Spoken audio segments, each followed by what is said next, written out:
Olá, pessoal. Hoje nós vamos dar continuidade ao nosso conteúdo.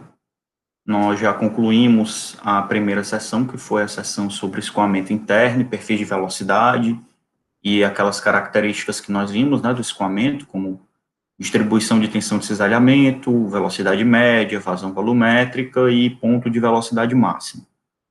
Então, hoje nós vamos iniciar uma nova sessão, certo? A seção B, se eu não me engano, do capítulo 8, que fala sobre perda de carga. E aí, nessa nova sessão de perda de carga, eu acredito que vocês vão achar mais tranquilo, porque é um conteúdo bem mais palpável, certo? Ela é uma parte bem mais prática da nossa disciplina. Ela é aplicada nos conceitos de dimensionamento de tubulação, dimensionamento de sistemas fluidomecânicos, sistemas hidráulicos, seleção de bombas, tá? Então, nesse sentido, eu acho que dá para a gente trazer mais para o que a gente conhece da vida real. Então, os conceitos e a teoria em si ficam mais fáceis de serem entendidas. Quanto à matemática, eu posso dizer que é uma matemática diferente da que a gente vinha vendo, porque a gente vinha demonstrando muita coisa, né? Tinha que resolver equações derivadas, tinha que resolver integrais. Então, isso a gente não vai mais precisar fazer, tá? As nossas equações, elas vão ser única e exclusivamente algébricas. Tá? Então, o que no final das contas torna essa matemática mais fácil. Porém, dependendo do sistema que a gente está analisando, dependendo da situação que a gente está estudando, pode ser mais trabalhoso. Tá? Então, se é um sistema mais complexo, talvez a nossa matemática ela fique um pouco mais trabalhosa, não difícil.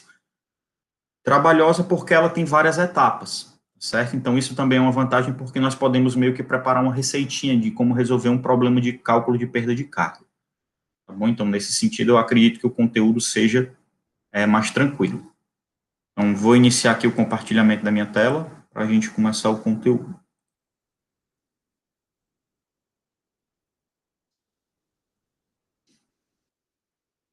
Bom, capítulo 8, seção B, ou seção 2, cálculo de perda de carga, tá? Deixa eu tirar minha câmera aqui. Então, vamos lá. Quando a gente fala em cálculo de perda de carga, não tem como você estudar o cálculo de perda de carga sem falar na tão chamada equação, tão conhecida, equação de Bernoulli, tá? Ela é uma equação que ela aplica um balanço de energia entre dois pontos do seu sistema. Então, você vai escolher dois pontos quaisquer dentro do seu sistema, onde você tem como interesse, né, o objeto de estudo aí. O seu objeto de estudo ele vai ter que estar dentro entre esses dois pontos que vão ser estudados. Nós temos que assumir que o escoamento ele é incompressível, ou seja, o escoamento dos nossos líquidos tradicionais. Também o sistema vai se comportar em regime permanente, ou seja, as propriedades não vão variar com o tempo, tá bom? E esse balanço de energia, essa equação, ela é aplicada entre duas seções do meu sistema. Então, eu vou mostrar aqui para vocês quem são cada um dos termos. Nós temos P1 sobre ρg, certo? É o termo referente à energia de pressão, massa específica e gravidade. V1 ao quadrado sobre 2g é o termo de energia relativa à energia cinética, então, velocidade e gravidade. Z é o comprimento, uma cota, né, uma altura. Então, isso aqui está associado à energia potencial, tá bom? Do lado direito, nós temos os mesmos termos, ó. P2 sobre ρg, também energia de pressão, energia cinética e energia potencial. Elas se repetem porque cada região do seu sistema pode ter características diferentes em termos de energia. Por isso que a gente está mudando aqui. Por isso que todo mundo do lado esquerdo tem um índice 1 e todo mundo do lado direito tem um índice 2, tá? Aqui é um local e aqui é outro local. E aí, falando dos nossos termos um pouquinho mais diferentes, são representados aqui pela letra H, eu tenho HA e HR do lado esquerdo. O termo HA, ele representa energia adicionada, tá? Então, o índicezinho A corresponde à energia adicionada. O HR corresponde à energia retirada, por isso um índicezinho R aqui, tá? E o último é o HLT, que é a nossa energia dissipada, esse aqui, tá bom? Esse aqui, pessoal, é de fato o que nos interessa, que é a perda de carga, tá bom?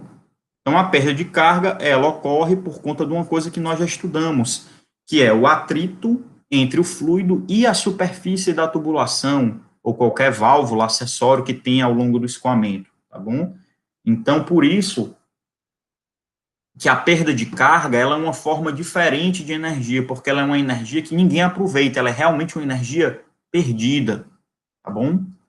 Voltando aqui para os nossos outros dois termos, HA e HR, ambos os termos podem ser desconsiderados no balanço de energia caso não existam dispositivos mecânicos. Então, esses dois Hs aqui que nós podemos ver, eles representam a presença de máquinas, tá? Por isso que o nome da nossa disciplina é máquinas de fluxo.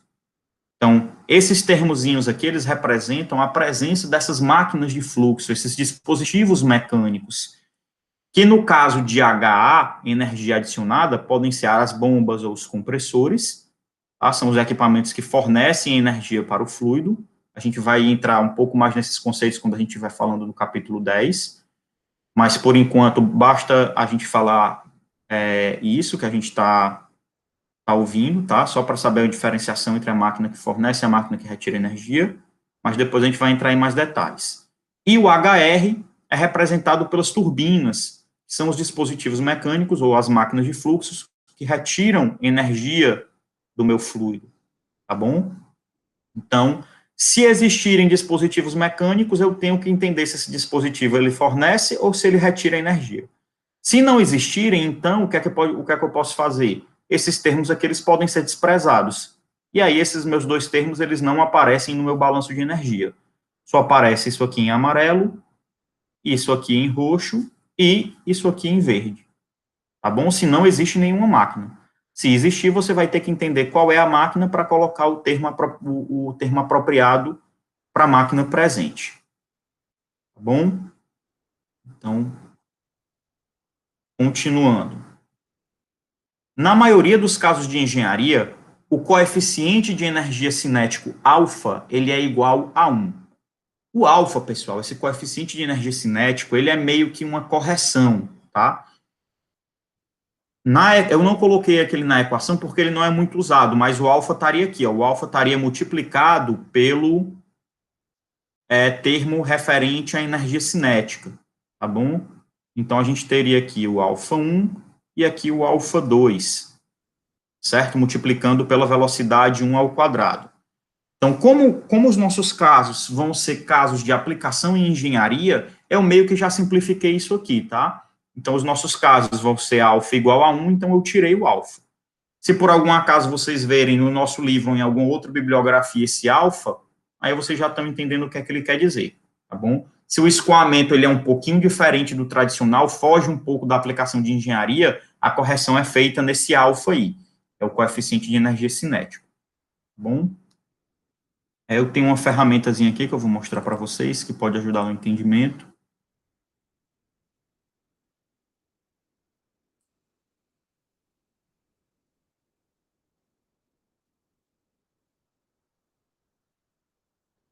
Ó, aqui eu tenho uma representação bem simples de um sistema de escoamento, né? Um sistemazinho de tubulação, onde eu vou ter a região 1 e eu vou ter a região 2 aqui, essa outra seção, tá? Então, olha só, o que é que a gente pode ver? A gente pode ver que eu tenho diferenças de altura, ou seja, eu tenho contribuição aí da energia potencial, eu tenho diâmetros diferentes, ou seja, diâmetros diferentes, a gente vai ver que existe uma contribuição falando em energia cinética, porque eu vou ter duas velocidades diferentes, tá? Provavelmente eu vou ter aqui duas pressões diferentes também, P1 e P2, ou duas regiões diferentes, tá? Então, se eu tenho o meu caso mais simples, eu vou ajeitar aqui, o meu caso mais simples é uma tubulação reta, certo? De seção reta e comprimento reto, sem altura. Pronto, o meu caso mais simples é esse aqui, ó. Nós podemos ver que toda tubulação tem o mesmo diâmetro, tá bom? Toda tubulação tem o mesmo diâmetro. Eu não tenho variação de altura, ou seja, eu não tenho cota. Então, vamos voltar aqui para a minha equação. O que é que vai acontecer, ó? Essa daqui não. Deixa eu fechar essa daqui. O que é que vai acontecer? Se as minhas velocidades elas são iguais em 1 e em 2, quando eu substituir aqui na equação, elas vão ser iguais, então quando eu passo uma para o lado da outra, elas vão ser subtraídas, né? Elas vão se cancelar. Então, se por algum acaso os meus diâmetros são iguais, as velocidades são iguais, então eu posso cancelar V1 com V2. Tá certo? Nesse caso aqui, como não existe diferença de cota, ou seja, essa entrada está na mesma altura que essa saída, o que é que eu também posso fazer? A cota em 1, a altura em 1, ela também é igual à cota em 2. Então, quando eu passo uma para o lado de lá, o sinal vai mudar e os valores numéricos são os mesmos, né? Então, ela também pode ser cancelada, tá bom? Nesse exemplo aqui, ó, a gente não pode ver a presença de nenhum dispositivo mecânico, nenhuma bomba, nenhum compressor, nenhuma turbina. Então, o que é que eu posso fazer? Eu posso simplificar e cortar esses dois termos aqui, ó, já que eu não tenho nenhum dispositivo mecânico, tá bom? Então, olha só, qual é o balanço de energia correspondente para essa situação aqui? Então, para essa situação, o balanço de energia é o que sobrou, tá? Que é isso aqui. P1 sobre ρg é igual a P2 sobre ρg mais HLT. Ou seja, se a gente reescreve isso aqui e passa esse P2 para o lado esquerdo, né, botando ele com sinal de menos, olha o que é que acontece. Tá? Eu passei para o lado de lá e o HLT ficou do lado direito. Então, o que é que acontece? A variação de pressão, ó, a mudança de pressão, ela vai ocorrer por conta da perda de carga. E a perda de carga, nós já vimos que ela ocorre por conta do atrito entre o fluido e a parede da tubulação pelo qual o fluido escoa, certo? Então, vamos supor um caso um pouquinho mais complexo, onde eu tenho uma variação de altura. Pronto, ó. Se eu tenho uma variação de altura, o ponto 1 está em uma altura e o ponto 2 está em outra altura. Então, o que é que eu não posso fazer? Eu não posso cancelar os termos de Z ou de H, tá? Vocês também podem ver isso aqui como sendo H, tá bom? Então, dentro do meu balanço de energia, o que é que ia aparecer? Ia aparecer ainda, nós vamos ter o termo de pressão, né? E vamos ter também o termo de altura. Tá? Então, ficaria Z1 menos Z2. E isso tudo igual a perda de carga. Certo? Então, dependendo das simplificações que são feitas no nosso sistema, o nosso sistema ele é mais fácil ou ele é um pouco mais complexo de ser calculado. Aí vamos voltar para a equação cheia. Vamos supor que exista diferença de diâmetros, tá? Ó, ou diferenças de velocidade. O ideal seria diferenças de diâmetro. Mas eu aqui área. Tá, ó. A área 2 é maior do que a área 1. Como a área 2 é maior do que a área 1, vai haver uma diferença de velocidade. Então, V1 vai ter um valor numérico diferente de V2. E aí, o que é que eu não posso fazer? Eu não posso cancelar os termos de energia cinética. E aí, vai aparecer de novo aqui, dentro do meu balanço de energia, desculpa, o termo de velocidade. Então, vai ficar mais V1 ao quadrado menos V2 ao quadrado sobre 2G, e isso tudo igual a perda de carga. Tá? Então, essa é uma das maneiras da gente calcular a perda de carga. É sabendo a pressão, as cotas e as velocidades do meu sistema. Tá certo? Dentro das características do meu sistema. Tá bom? Mas nós vamos ver também que existem outras maneiras de calcular essa perda de carga aí. Certo? Então, espero que essa representação aqui tenha ajudado no entendimento de vocês. Vamos lá. Perda de carga, ela representa a dissipação de energia contida no fluido. na forma de atrito ao longo do tubo e de seus acessórios, tá, pessoal? E é importante fazer essa diferenciação porque nós vamos ver que existem duas perdas de carga. A perda de carga que ocorre ao longo do tubo, que é a grande maioria do nosso sistema, mas nós sabemos que ao longo do nosso sistema eu tenho pequenos acessórios, pequenos acidentes, que é o quê? Uma válvula de controle, um joelho, um cotovelo, uma contração, uma expansão, uma entrada, uma saída, tá bom? Então, a primeira diferenciação que nós temos que fazer são esses dois tipos de tubulação, esses dois tipos de perda de carga. Então, é o que nós vamos fazer agora. A primeira perda de carga que nós vamos falar é a perda de carga distribuída. E aí, ó, basta você fazer uma associação do nome com a coisa, tá? Quais são as duas coisas que nós temos? Nós temos o tubo, tá? O tubo, que é uma coisa geralmente bem comprida, né, bem extensa, e nós temos os acessórios, tá? Que geralmente são válvulas, tá? Joelhos ou cotovelos, bom, então são coisas pontuais, certo? Então, quando a gente fala em perda de carga distribuída, a perda de carga distribuída, nós estamos falando em um tubo horizontal, tá bom? E só para deixar mais claro, um tubo horizontal de área constante. Professor, não entendi. Por que de área constante? Porque olha só o que é que acontece. Se eu tenho a minha tubulação, ela vem assim, e por algum motivo ela sofre uma contração, ou seja, uma diminuição de diâmetro, isso aqui vai provocar uma perda de carga. E essa perda de carga, ela é local apenas nessa variação de diâmetro, tá? Então, quando nós falamos em perda de carga distribuída, é essencial que a tubulação seja desse jeito aqui, ó, tá? Com diâmetro constante, porque o diâmetro constante garante uma área constante. Se houver uma contração ou se houver uma expansão, certo? Isso daqui, esses dois casos aqui, são considerados como perdas de carga localizadas, não são distribuídas, tá bom? Então, quando nós falamos na perda de carga distribuída, nós podemos levar em conta o tipo de escoamento, né? Nós vimos que o escoamento laminar é aquele escoamento bem comportado e o escoamento turbulento é aquele escoamento caótico, tá? O livro, ele faz uma demonstraçãozinha matemática para explicar para vocês qual é a equação que a gente vai usar. Como essa parte é mais prática, eu não vou explicar essa parte matemática aqui, tá? Que é o desenvolvimento para chegar na equação final, porque a gente não vai precisar, a gente só vai precisar da equação final. Mas, obviamente, eu recomendo que vocês leiam, tá? Para que vocês entendam o porquê da gente estar chegando nesse resultado. Mas o que vai realmente interessar para a gente é essa equaçãozinha aqui, ó. Tá?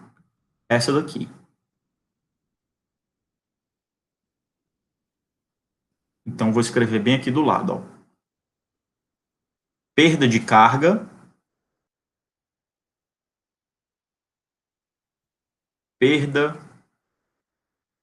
de carga distribuída no escoamento laminar.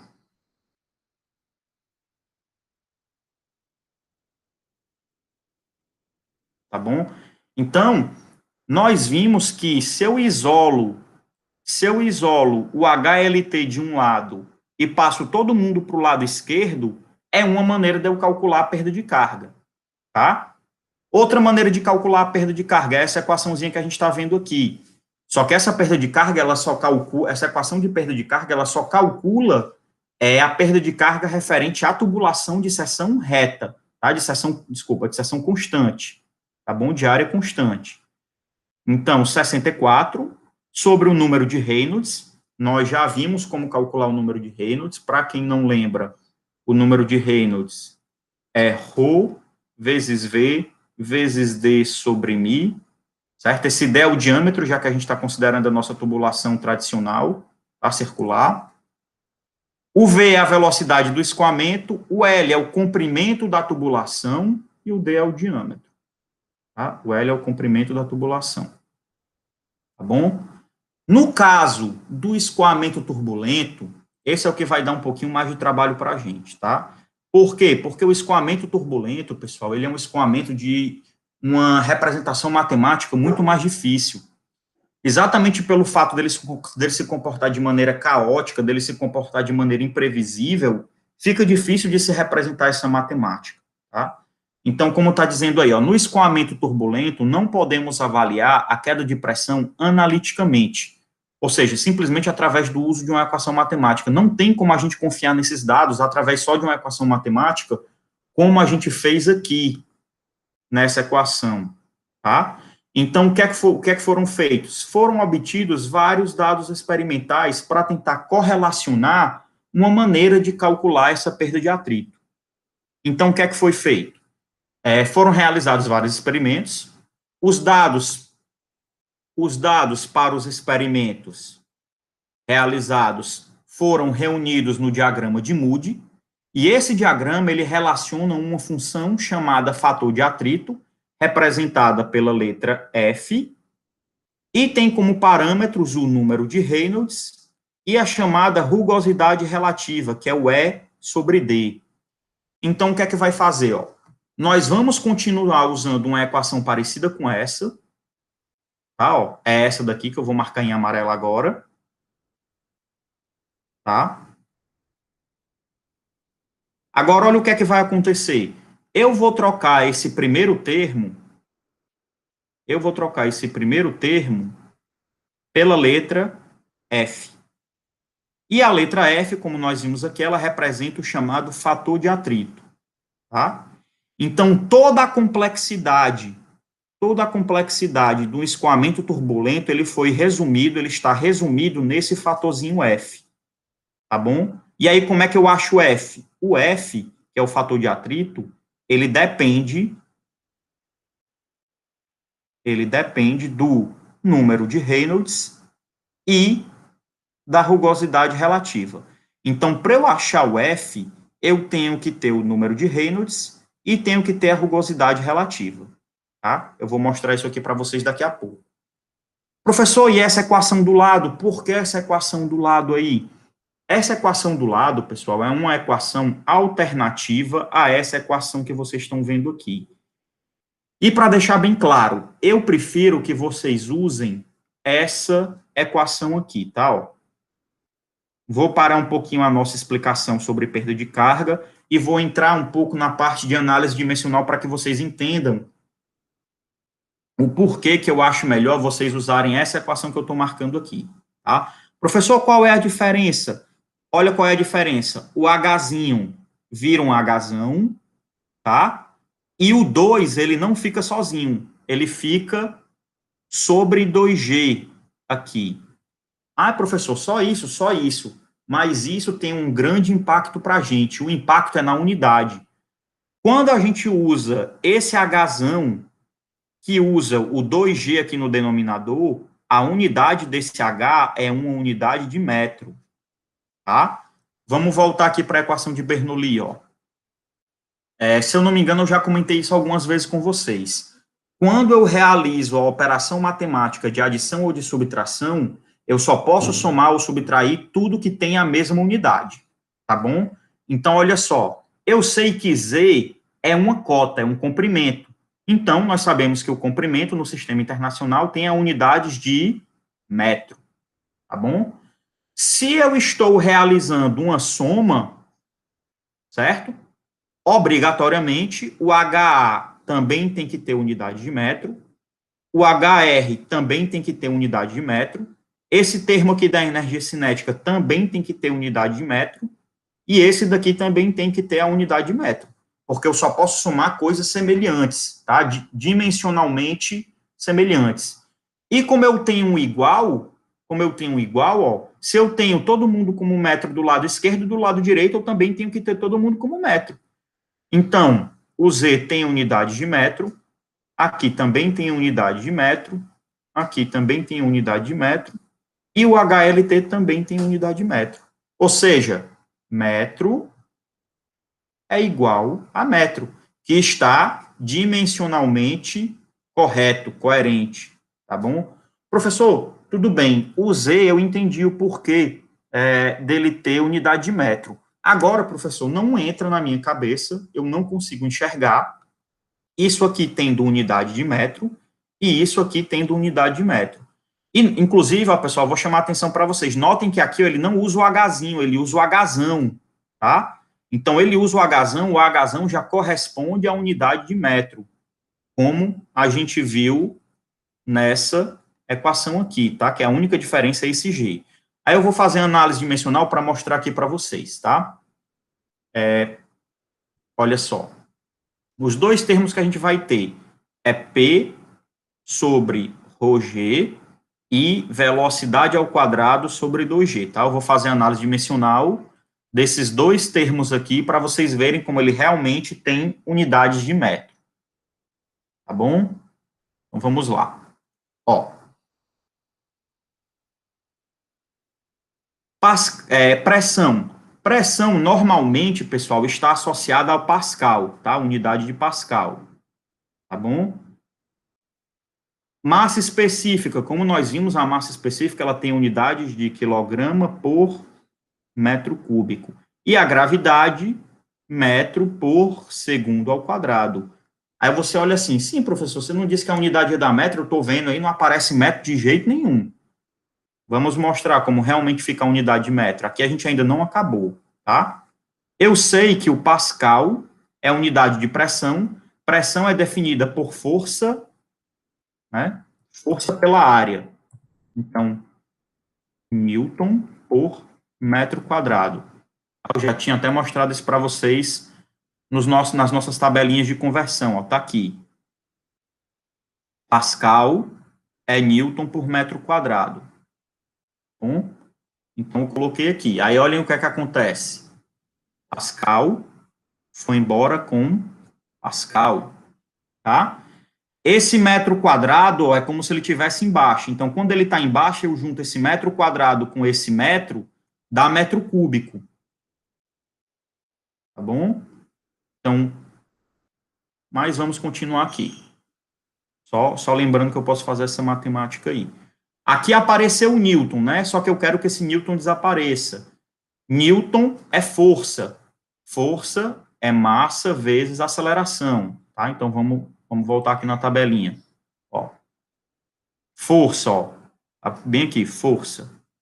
Força, 1 Newton equivale a 1 quilo vezes metro por segundo ao quadrado. Opa, desculpa. Então, ó, 1 Newton equivale a quilo vezes metro por segundo ao quadrado. E aí, o que é que eu posso fazer?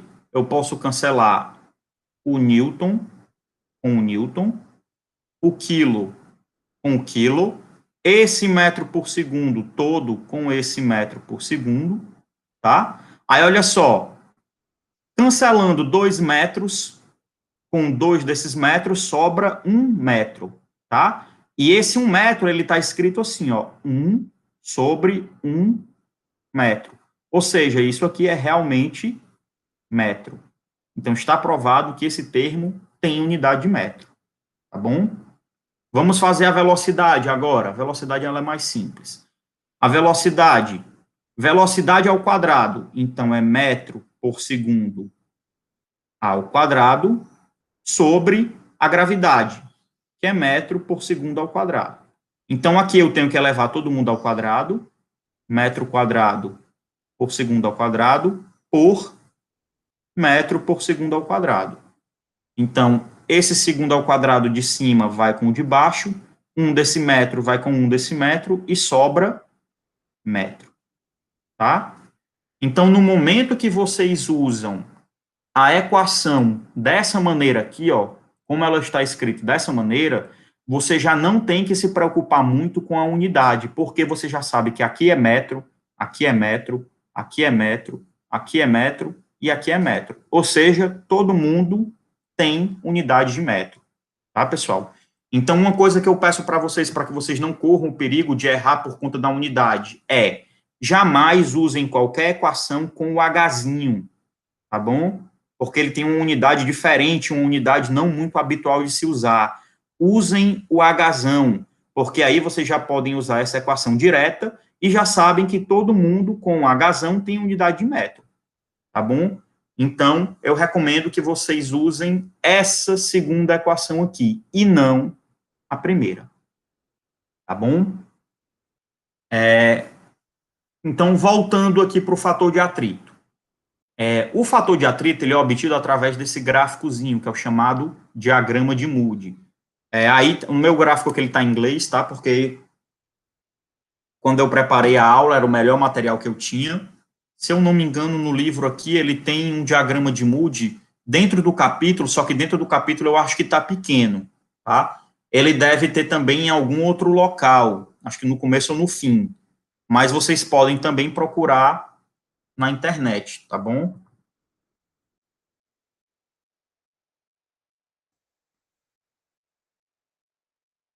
Ó, se vocês procurarem na internet, vocês podem achar ele bem grande para vocês poderem riscar, tá? Eu recomendo que vocês imprimam. Tá bom? Com a definição um pouquinho melhor do que eu estou trazendo aqui, já que eu estou copiando, né? Certo? Então, eu recomendo que vocês imprimam de uma qualidade boa. Aí, o que é que o diagrama de Moody mostra, pessoal? Ó, nós temos aqui, no eixo X, o número de Reynolds, tá? Então, ele diz até qual é a equação, ó, tá bom? No lado direito, eu tenho a rugosidade relativa do tubo, tá bem aqui, ó. E a equação E sobre D, tá bom? E do lado esquerdo, eu tenho o fator de atrito. Então, isso aqui, ó, isso aqui é o que vai me interessar, tá? É isso aqui que vai me dar trabalho no meu cálculo, que é onde está representando a complexidade do escoamento turbulento. Mas o procedimento, pessoal, é super simples, tá? Dá um pouquinho de trabalho, porque é muita matemática, mas o procedimento, o como fazer é muito simples. Eu preparei até uma receitinha aqui para vocês, tá? Ó, então, eu vou explicar para vocês como é que faz. Considerando que você tem todas as características do sistema, qual é a primeira coisa que você vai fazer? A primeira coisa que você vai fazer é calcular o Reynolds, tá? Vamos supor que esse Reynolds, ó, deu 2 vezes 10 à quinta. A gente vai responder isso aqui no exemplo, mas por enquanto, para não ter que estar calculando, não ter que quebrar muito o ritmo, só para explicar como acho o F, eu vou assumir que eu conheço o valor, tá? Então, ó, vamos supor que eu calculei o Reynolds, eu calculei e deu 2 vezes 10 à quinta. O que é que eu tenho aqui, ó? Aqui eu tenho 10 à terceira. 10 à terceira é 1 vezes 10 à terceira, tá? Então, ó, tudo entre 1 vezes 10 à terceira até antes do 1 vezes 10 à quarta é 10 à terceira, tá? Então, tudo daqui para cá é 10 à terceira. E isso acontece da mesma maneira, tá bom? Então, ó, daqui para cá é 10 à quarta, daqui para cá é 10 à quinta. Então, essa é a primeira atenção que eu chamo a vocês. É uma coisa que vocês costumam errar muito, tá? Por causa de pressa, por causa de falta de atenção, porque às vezes não entende. Então, ó, tudo que está nesse intervalo 10 à terceira, tudo que está nesse intervalo 10 à quarta, 10 à quinta. Por quê? Porque, olha só, eu estou dizendo que o meu número é 10 à quinta. O 1 vezes 10 à quinta, pessoal, começa aqui. Então, o 2, ó, está bem aqui. Tá? Então, esse daqui é o meu ponto que interessa. Eu vou apagar esse aqui. E vou apagar esse. Tá? Então, olha só. 1 vezes 10 à quinta. 2, 3, 4, 5, 6, 7, 8, 9, 10. 10 vezes 10 à quinta é igual a 1 vezes 10 à sexta. Né? Eu passo 0 para dentro da potência, ele aumenta de 5 para 6. Então, olha só. O 2 vezes 10 à quinta é o número de Reynolds, aí o que é que eu faço? Eu puxo uma linhazinha vertical aqui para cima, como vocês estão vendo, tá? Então, a linha vertical, ela me representa o número de Reynolds, tá bom? Essas linhas que vocês estão vendo aqui, ó, que elas vão se tornando curvas mais para cá, elas representam a rugosidade relativa do material. Então, vamos supor que esse E sobre D eu vou pegar um número exato, tá, pessoal? Só para facilitar só para facilitar a minha explicação. Eu vou pegar essa linhazinha bem aqui, ó. Vamos supor que deu 1 vezes 10 a menos 4. Então, ó, a linha de 1 vezes 10 a menos 4 é essa. Ou seja, ela vem bem aqui assim, ó. Ela vem vindo, vem vindo, vem vindo, e ela começa a ficar curva. Eu tenho que acompanhar essa linha, tá, ó? Tá bom? Então, onde é que ela toca com o número de Reynolds? Ela toca com o número de Reynolds bem aqui, ó, nesse ponto. E aí, esse ponto, eu rebato, eu venho fazer a leitura no meu lado esquerdo, que representa o fator de atrito, tá? Então, ó, 0.015, se eu não me engano, aqui anda de 1 em 1, tá, pessoal? Então, 0.015, 0.016, 0.017, 0.18, 0.19, 0.02. Então, aqui o valor de F seria aproximadamente 0,017, tá? Então, como vocês estão vendo, esse método é um método gráfico, e o método gráfico, ele acarreta muito erro, tá bom? Então, porque ele é um método visual, né? Então, não tem problema. Às vezes você acha que é 0,017, o colega acha que é 0,016. Não pode você estar dizendo, por exemplo, que é 0,021, porque 0,021 está bem aqui, ó. Certo? Então, vocês têm que acompanhar essa curva. Tá? Vamos supor um outro valor agora de Reynolds. Vamos supor um outro valor agora de Reynolds. Vamos supor que o Reynolds agora é 2 vezes 10 a sétima. Não, a sexta. Tá? 2 vezes 10 a sexta. Então, 2 vezes 10 a sexta. Ó. 1 vezes 10 a sexta, o 2 está bem aqui. Então, o 2 é subindo essa vertical aqui. Tá? Vamos mudar minha rugosidade relativa agora para um valor de 0,001. 0,001 está bem aqui, ó. Tá? Então, é essa linha, ó. Essa curva aqui. Podemos ver que ela está reta. Como ela está reta aqui, ó, fica fácil, mais fácil de fazer a leitura, né? Porque aqui você tem que acompanhar a linha. Aqui não, aqui ela está reta. Então, é literalmente só você rebater. Tá? Então, notem que ele está em cima dessa linha aqui, ó. Notem que ele está em cima dessa linha. Ou seja, fica muito mais fácil de você fazer a leitura do F, porque não precisa nem arredondar. Tá? Ó. Vai certinho em 0,02. Tá? Então, se o seu ponto cair dentro dessas regiões onde ela fica realmente retinha, não precisa nem ajustar o valor, não precisa nem tentar chutar um valor coerente. É literalmente fazer a leitura, tá, pessoal? É literalmente fazer a leitura, ó. Tá bom? Não precisa nem arredondar, tá bom? Aí eu coloquei aqui o procedimento. Primeiro, avalia-se o número de Reynolds, ou seja, você calcula o número de Reynolds, aí você tem esse número aqui, tá? O que é que a gente precisa saber? A gente precisa saber o ρ, o v, o d e o mi. Segundo passo, calcula-se a rugosidade do tubo, calcula-se a rugosidade relativa, que é E sobre D, baseada na rugosidade do tubo, que é conhecida e tabelada. Tá? Então, eu vou mostrar aqui para vocês agora. Ó. Tabela 8.1, materiais comuns de engenharia, na página 441 do arquivo do livro. Olha só, aqui, ó, tabela 8.1, rugosidade para tubos de materiais comuns de engenharia.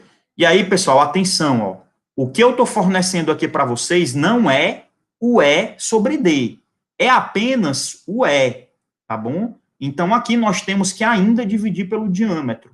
Então, aqui eu estou pressupondo que eu já fiz esse cálculo, tá? Eu já fiz a divisão. Aqui não. Aqui você pega esse valor e divide pelo D. Então, ó, se eu digo para você que a sua tubulação é feita de ferro galvanizado, qual é o valor de E que você vai usar? 0,15 milímetros, ou seja, 0,15 vezes 10 a menos 3 metros. Se eu digo que a tubulação que está sendo usada é uma tubulação de material trefilado, última linha. Então, 0,0015 milímetros. Então, vai ser o quê? 0,0015 vezes 10 a menos 3. Professor, e esses onde tem uma faixa, o que é que eu faço? Pessoal, onde tem a faixa, fica em aberto, tá? O ideal é que ele não forneça nada nessa faixa. Mas se por algum acaso vier na faixa, eu recomendo que vocês usem o valor médio, tá? Que é o que geralmente a gente faz em engenharia. Se você tem que trabalhar com uma faixa, você nunca trabalha com o limite da esquerda, nem trabalha com o limite da direita, tá? Porque os extremos fornecem resultados muito extremistas. Às vezes, eles não são muito representativos.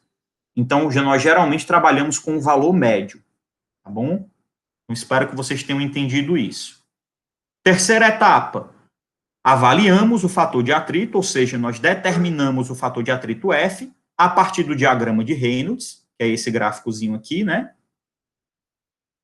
Utilizando a rugosidade relativa e os valores de E sobre D, tá? Que é o que eu fiz aqui para vocês. Eu marquei a vertical, marquei a horizontal, aonde eles se encontraram acompanhando a linha, tá? Acompanhando a curva, tá? Espero que vocês tenham entendido a diferença desse ponto que eu marquei aqui, daquele ponto que eu marquei aqui.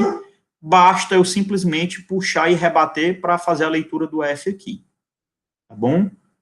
E aí, pessoal, quando eu determino o valor de F, o que é que eu faço?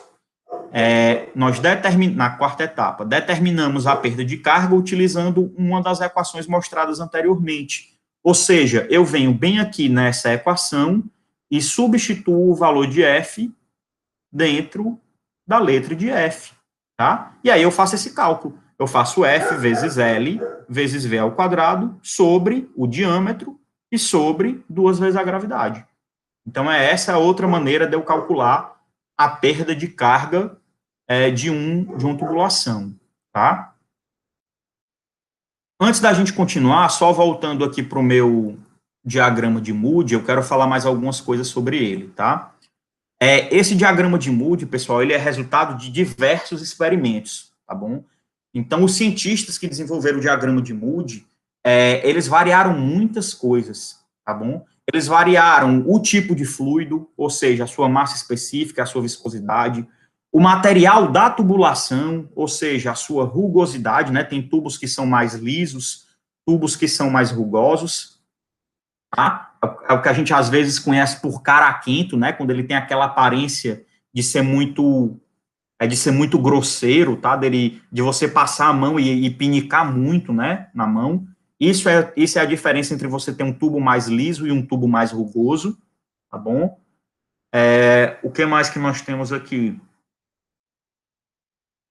Nós temos 3 regiões dentro do gráfico, tá? Ó.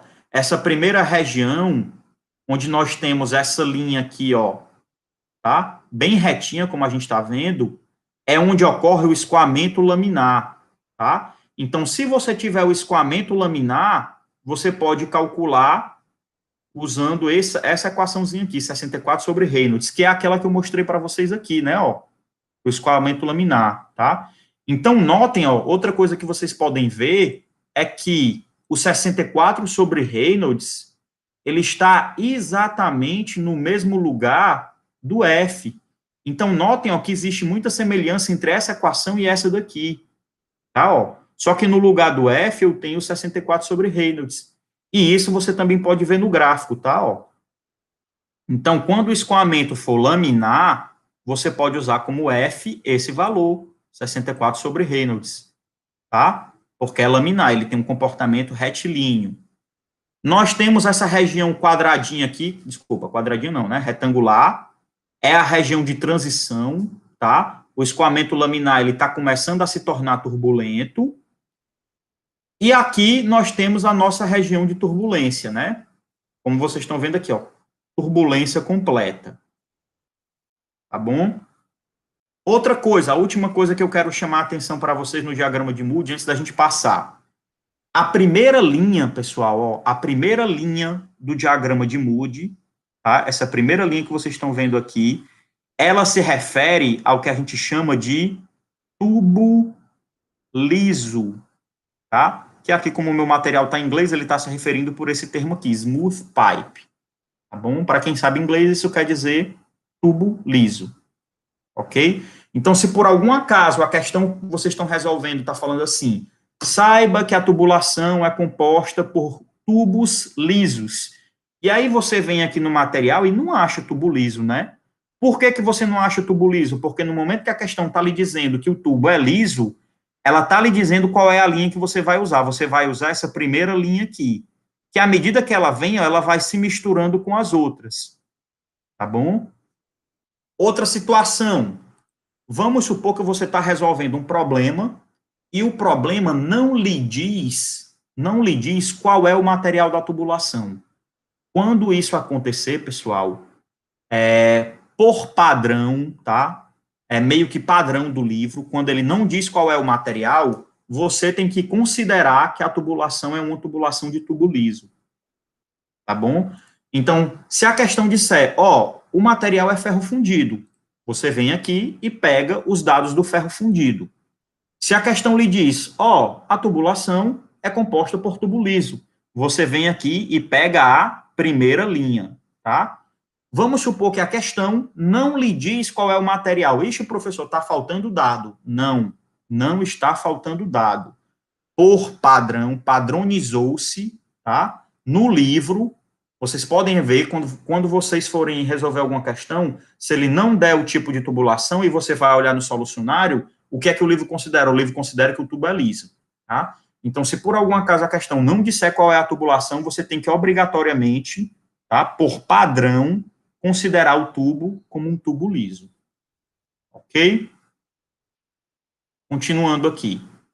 Comparando as equações para a perda de carga em escoamento laminar e escoamento turbulento, nós podemos notar que o F do escoamento laminar, ele é 64 sobre Reynolds, que é exatamente essa comparaçãozinha que eu fiz aqui com vocês, tá? Ó, 64 sobre Reynolds, e nessa equação aqui, quem está no lugar dele é o F. Notem que o resto é todo igual. Tá bom?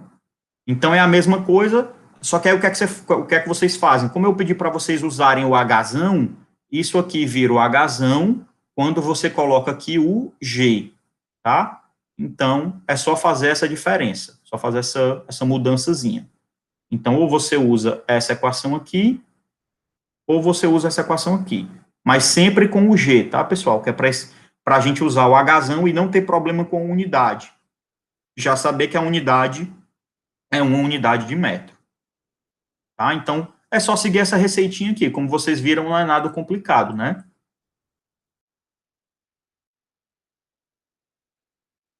Outra possibilidade que nós temos, nós podemos usar as chamadas correlações. Correlações são equações matemáticas dentro da engenharia que são usadas para se estimar algum número, tá? Algum fator, alguma característica. Para exemplificar isso, o livro traz para a gente duas correlações, que são essas daqui, ó, a correlação de Colebrook e a correlação de Blasius. Só que as correlações, pessoal, elas têm um problema. Toda correlação ela tem o seu problema. As correlações, elas geralmente são obtidas de dados experimentais, tá bom? E como qualquer experimento, o experimento ele está restrito às condições que você está realizando o experimento. Então, o experimento tem a sua limitação e, consequentemente, a correlação também tem a sua limitação. Aí, eu vou mostrar isso agora para vocês, as limitações. Ó.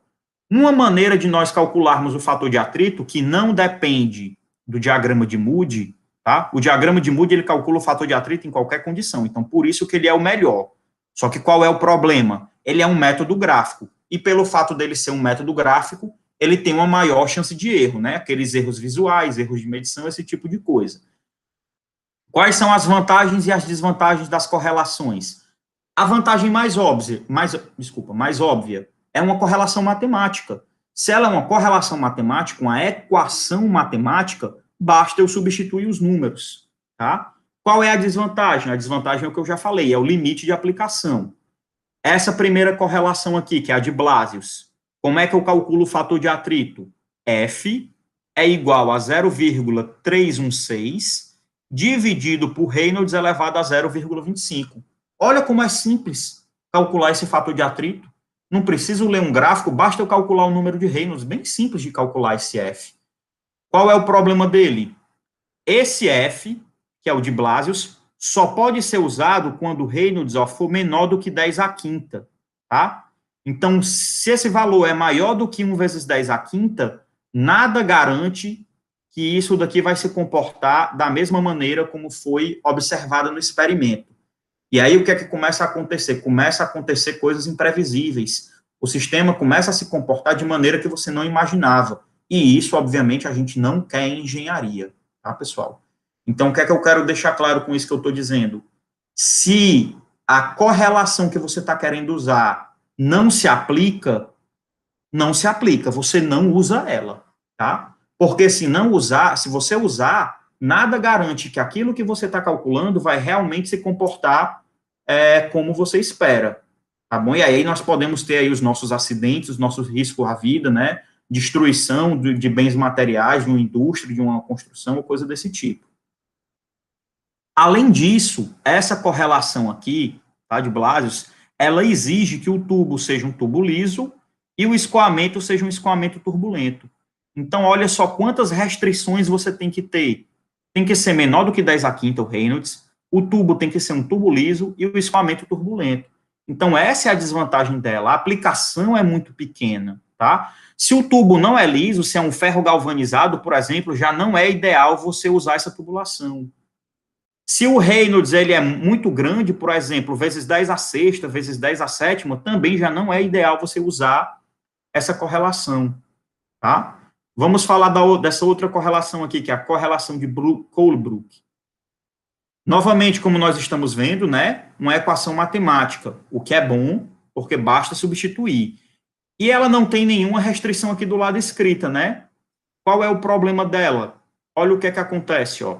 Eu tenho F à direita, que é o que eu quero, e tenho F à esquerda, que também é o que eu quero.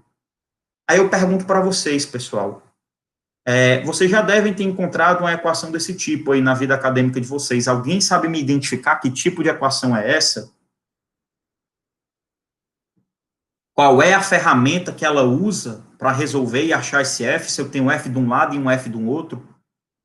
E notem, ó, que esse F aqui, não sei se vocês viram, né? F de um lado e F do outro, mas um dos F está dentro do log, da função logaritmo. Ok? Ou seja, o que é que eu estou querendo dizer com isso? Eu não consigo, pessoal, diferente dessa equação aqui, ó, nessa equaçãozinha aqui de baixo, o F, ele está isolado na esquerda. Nessa daqui, ó, eu não consigo isolar esse F, tá? Eu não consigo jogar todos os Fs apenas para um lado para resolver. Isso daqui é o que a gente chama de equação iterativa, ou seja, ela vai calculando dentro dela mesma, até ela convergir em uma resposta. Vocês devem ter estudado isso aí quando vocês estavam lá na disciplina de métodos numéricos, métodos matemáticos. Vocês devem ter visto isso aí, tá? Quando vocês estudaram lá aquele método de Newton-Raphson, tá? Então, valores para chegar numa conversão matemática, né? Quando a minha equação, ela vai mudando o número que ela está calculando, até ela apontar para um canto apenas, tá? Então, qual é a vantagem dessa equação? Ela é uma equação matemática, ou seja, ela é relativamente simples de se aplicar, só que qual é o problema dela? Ela é iterativa. Você precisa de um chute inicial. Então, quanto mais perto você usa o chute inicial, mais rápido a sua resposta converge, tá? Conversão não, certo? Mais rápido ela converge para a resposta. Achei que eu estava usando o termo errado, mas está correto, tá? Se você usar um chute muito distante, talvez o método matemático demore mais para achar a sua resposta. Então, essa é a desvantagem, tá bom, pessoal? Mas qualquer uma das equações que nós vimos aqui, qualquer um dos meios que nós vimos aqui pode ser usado. Então, cabe a vocês saberem se eles podem ou não ser usados baseado nas limitações, tá? Eu uso muito o método gráfico, tá? Que é o diagrama de Moody, e uso muito essa equação aqui, tá? Porque essa equação aqui, ela também é bem genérica, e eu uso muito ela porque porque eu uso, às vezes eu uso planilha, tá, pessoal? Então, isso aqui numa planilha você resolve bem facinho, tá? Então, eu tenho uma planilha no Excel que usa essa equação aqui para o cálculo do fator de atrito. Quando eu estiver resolvendo questões, eu vou mostrar para vocês a aplicação dela, tá? Então, como ela é um método iterativo, ela dá muito, se você for resolver ela manual, ela daria muito trabalho, né? Porque você teria que fazer umas 4, 5, 6, 7 vezes o mesmo cálculo. Quando a gente usa o Excel, usa uma calculadora gráfica, o programa ele fica calculando dentro dele mesmo, então ocorre de maneira muito mais rápida, tá bom? Então eu vou mostrar os dois métodos para vocês. Eu vou mostrar para vocês o método gráfico e vou mostrar utilizando essa planilhazinha do Excel. Obviamente que se a gente estivesse na nossa aula presencial, vocês dificilmente teriam a oportunidade de usar isso aqui, né? Então, por favor, tentem aprender os dois métodos, tá? Tanto o método gráfico como o método da equação iterativa. Continuando aqui. Nós falamos sobre as perdas distribuídas, que são as relativas à tubulação, e agora nós vamos falar sobre as perdas localizadas, tá? Por que perdas localizadas? Porque, como o nome está dizendo aí, elas ocorrem devido a um local específico, tá? Aquela coisa que existe naquele local. Então, as perdas localizadas, elas ocorrem devido à presença de acessórios na tubulação, como válvulas, contrações, expansões, joelhos, cotovelos e etc., que eu já tinha dito para vocês, né? Quais são as equações que podem ser utilizadas para calcular essas perdas de carga? Duas delas estão aqui, tá? Ó. A primeira é através do uso do coeficiente de perda, tá? Aí aqui eu vou fazer a diferença. Como eu vou fazer a mudançazinha. Como eu não quero que vocês usem o Hzinho, eu quero que vocês usem o Hzão, eu vou mudar logo aqui, tá? Então aqui é o Hzão, e como aqui é o Hzão, aqui tem que aparecer o G.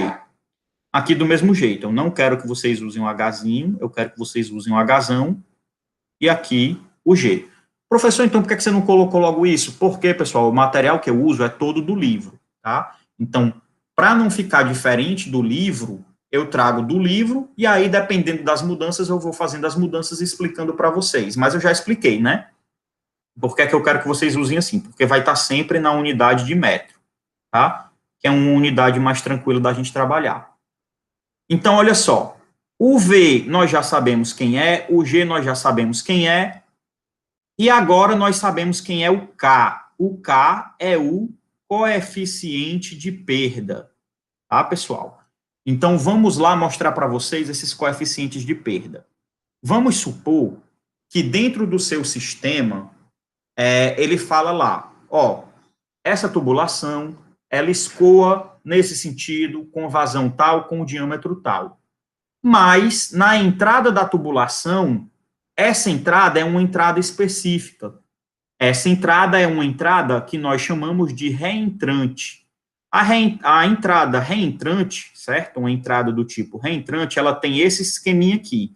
É como se parte da tubulação, ó, ela entrasse dentro do reservatório, tá? Pensem que aqui é o reservatório, tá? Então, ó, parte da tubulação, ela entra dentro do reservatório. É como se ficasse com um bico para dentro do reservatório. Nós chamamos esse tipo de entrada reentrante. E quando você tem uma entrada reentrante, ó, o K recebe o valor de 0,78. Então, você vem bem aqui e faz 0,78 vezes, vamos supor que a velocidade seja 1,2, vezes 1,2 metros por segundo ao quadrado, sobre 2 vezes a gravidade. Só isso, tá? Então, o que é que eu estou querendo dizer? Eu estou querendo dizer que boa parte desses nossos valores, pessoal, eles são tabelados, tá? Basta a gente saber o que é que eu quero e procurar a informação dentro das minhas tabelas, tá bom? Como eu mostrei aqui para vocês. Vamos supor que a minha entrada agora, ela não é mais uma entrada reentrante. Vamos supor que o meu sistema, ele tem como entrada uma entrada de borda viva, tá? Então, esse daqui talvez seja o mais fácil de vocês entenderem. A borda viva é aquela quina, né? Aquela quina que às vezes a gente bate a cabeça do dedo. Então, aqui, ó, olha a quina aqui, ó, ela é aquela coisa bem deixa eu desenhar maior, aquela coisa bem assim, né, ó, bem pontuda, tá? Então, isso daqui é uma entrada de borda viva, porque essa borda aqui, ela tem aquela borda pontiaguda, certo? Então, isso é a borda viva. Então, se diz para você que a sua entrada do sistema, ela é uma borda viva, você não usa mais o K de 0,75, você usa o K de 0,5. E aí, desculpa. Aí, o que é que você faz? Você vem bem aqui, em vez de usar 0,78, você usa 0,5, tá bom? Porque é o K da sua entrada do sistema. Professor, e essa última aí, quando a entrada é arredondada? Bem simples, né, pessoal? Quando a entrada é arredondada, a gente sabe o que é que o termo arredondado quer dizer. Ela é uma entrada suave, ela tem uma bordazinha meio que circular aqui, né? Suave. O que é que nós precisamos saber? Nós precisamos saber, não sei se está dando para vocês verem, nós precisamos saber o diâmetro e o raio dessa curvatura aqui, tá? Aí o que é que eu vou fazer? Eu vou calcular R sobre D, e quando eu tiver o R sobre D, eu digo quem é o K. Então, vamos supor que você sabe quem é o raio, sabe quem é o diâmetro. Quando você fez a divisão, deu 0,02. 0,02, ó, o K correspondente a 0,2 é 0,28. Então, você vem bem aqui e substitui por 0,28. Como vocês estão vendo, né? É o que eu disse para vocês, é trabalhoso, porque você tem que saber o que é que você tem no seu sistema, mas não é difícil, pessoal, porque é só você substituir numa equação, tá bom? Não é difícil. Eu garanto que isso aqui, vocês resolvendo algumas questões, vocês pegam isso, tá? O problema dessa nossa disciplina, desse nosso conteúdo, é só isso, é se acostumar, tá bom? Agora, no momento que você se acostuma, muita coisa é natural, você consegue fazer etapa por etapa, até sem muita consulta, tá bom? Vamos supor que o R sobre D, ó, seja maior do que 0,5. Então, para qualquer valor de R sobre D maior do que 0,15, desculpa, 0,5 não, né, 0,15, você vai usar sempre 0,04, tá? Ou seja, se torna constante, tá bom? O cachorro começaram a latir aqui, mas agora tem como eu parar a gravação, não, vou continuar. Vamos para a nossa segunda perda. Quando eu tenho, ó, uma expansão ou uma contração, tá? Primeira coisa que eu quero que vocês entendam, ó, eu tenho o desenho aqui, contração está do lado esquerdo, tá? O que é uma contração? Uma contração é quando eu tenho uma redução da área, tá? Fica mais apertado. Expansão está do lado direito, ó. O que é uma expansão? É quando ela fica mais larga, tá? Eu fico com mais espaço. Como vocês estão vendo aqui, ó, área pequena para área grande, tá? Quando você estiver falando sobre contração está aqui, ó, do lado esquerdo, tá? Então, você tem que associar os lados, ó, tá bem aqui, contração, tá bom? E notem, pessoal, que o material, ele até diz qual é a equação que você tem que usar, ó, então vocês não tem que estar decorando, ó, ele diz qual é a equação que você tem que usar, ó, tá aqui, K vezes velocidade ao quadrado sobre 2, tá bom? Se você está falando em uma expansão, olha aqui do lado direito, ó, expansão, tá bom? Ó, expansão. E notem que a equação, ela é muito parecida, tá? Professor, onde é que está a diferença? Porque expansão e contração são duas coisas diferentes. Tá aqui, ó. Na contração, eu uso V2. Quem é V2? V2 é a velocidade da menor área, ó. Então, é da seção que aparece aqui. Na expansão, eu uso V1. V1 é essa área, ó. Tá bom? Ou seja, é a área de antes. A área depois e a área de antes. Mas qual é a área que eu sempre uso? A área de referência é sempre a pequena, tá? Se vocês não tiverem tá aqui pensando em, é a área depois, é a área antes, qual é? Estou confuso. É sempre a área pequena, tá bom? Você sempre usa a velocidade de escoamento da área pequena. E aí, o que é que a gente vai fazer, ó? Cada linhazinha dessa, ela aponta para um canto. Essa linha aponta para a esquerda, ou seja, essa linha é referente à contração, e essa outra linha aqui aponta para a direita, ou seja, ela é referente à expansão. Tudo bem, professor, eu tenho duas linhas, mas como é que eu vou saber aonde encostar nessa linha? Para você encostar nessa linha, você vai precisar do eixo X. O eixo X, ó, é a razão de área, RA. Como é que eu calculo RA? Cada caso vem dizendo, ó, tá aqui. Tá, ó. Então, quem é a razão de área na contração? É A2 por A1. Quem é a razão de área na expansão? É A1 por A2, tá? De novo, se você não quiser ficar pensando, é antes dividido por depois, é depois dividido por antes, o que é que eu recomendo que vocês pensem? É sempre, pessoal, a área da pequena pela área da grande, ó. Área 2 sobre área 1. Área da pequena sobre a área da grande. Área 1 sobre a área 2. Área da pequena sobre a área da grande. Sempre é isso, tá?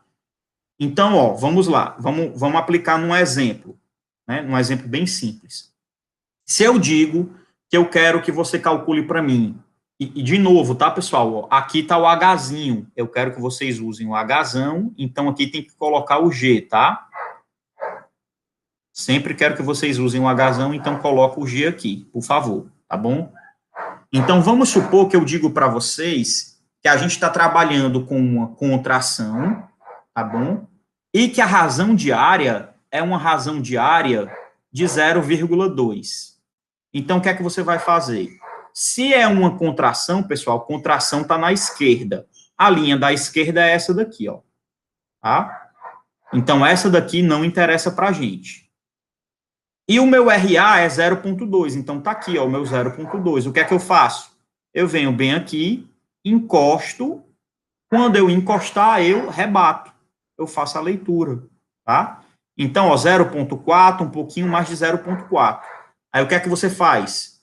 O seu Hzão vai ser 0,4, que é o K, vezes a velocidade, 1,2 metros por segundo, sobre 2G. 9,8 metros por segundo ao quadrado. Tá bom? Agora, vamos supor a mesma coisa, só que agora uma contração. Vamos supor que agora eu estou falando de uma contração. Então, se eu estou falando de uma contração, a linha que me interessa é essa. Então, essa daqui eu esqueço. Oh, desculpa, uma contração não, uma expansão. Desculpa. Então, se eu quero uma expansão, a linha que eu quero é essa daqui que aponta para a direita. Tá? Então, isso aqui eu esqueço. Mas vamos supor que o meu R é o mesmo, 0,2. Então, ó, você não para mais nessa linha, você continua até chegar nessa. E aqui, você rebate. Tá? Então, aproximadamente 0,6. Aí você vem bem aqui e muda para 0,6. Tá bom, pessoal? Espero que esteja claro isso aí. Agora, nós vamos ter uma contração ou uma expansão mais suave, tá certo? Como a gente pôde ver, ó, a contração e a expansão aqui, ela ocorreu de maneira abrupta. Uma hora estava bem espaçoso, né? Depois ficou mais apertado. Então, a mudança, ela ocorreu nessa seção aqui, ó. Tá? Uma hora era uma coisa, depois ela passou a ser outra coisa. A gente chama isso aqui de mudança brusca ou abrupta, tá? Aqui não, ó. Aqui ela ocorre de maneira mais suave. Por quê? Porque ela tem todo esse caminho aqui, ó, para fazer a mudança, tá?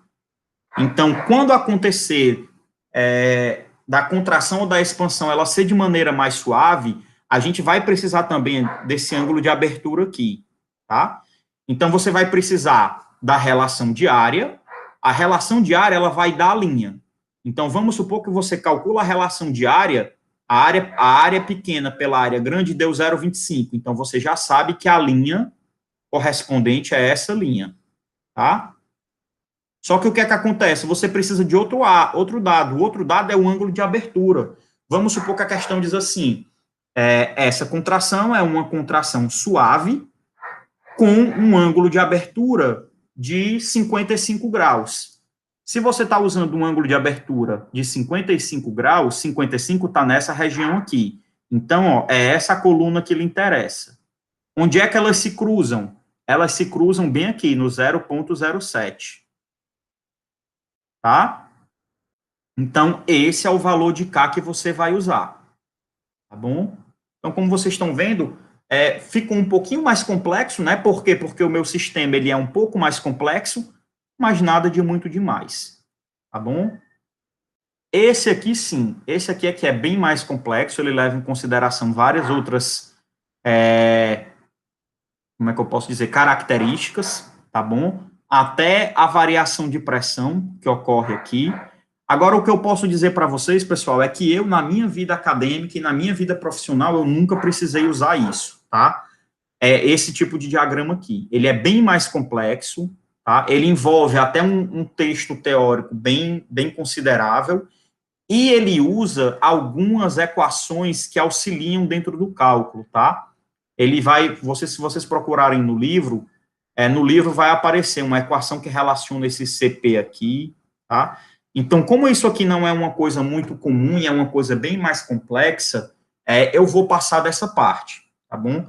Dificilmente a gente usa isso aí, tá bom? Mas se vocês fizerem uma leitura e vocês não entenderem, depois a gente pode dar uma repassada nessa perda de carga específica, tá?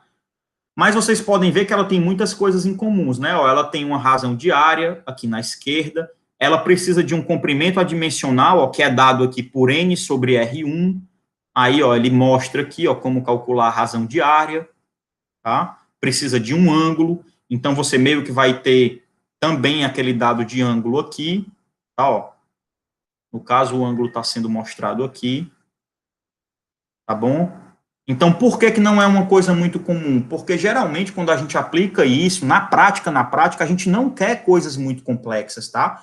A gente quer as coisas o mais simples possível, porque coisas mais simples a gente mede e controla mais fácil.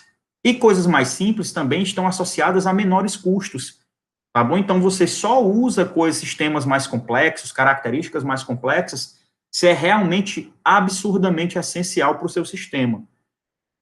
Tá bom? Então, isso daqui não é uma coisa tão comum de vocês encontrarem, tá? Um sistema com aplicação tão específica quanto essa. Por isso que não é uma coisa tão usada, tá certo? Então, por isso que vocês estão vendo que o gráfico, ele é um gráfico um tanto mais complexo da gente estudar ele. Então, deem uma lida lá na parte teórica, e se vocês não entenderem, a gente volta, tá? Curvas em tubos. Eu tenho aqui duas curvas específicas, tá? O meu gráfico A, que é esse da esquerda, ele fala sobre curvas de 90 graus e cotovelos flangeados. Então, se você está falando sobre curvas de 90 graus e cotovelos flangeados, você vai usar esse gráfico A. Se você fala em curvas de gomos ou em meia esquadria, o gráfico que você vai usar é o B, tá? E aí, pessoal, também de maneira muito simples, ó.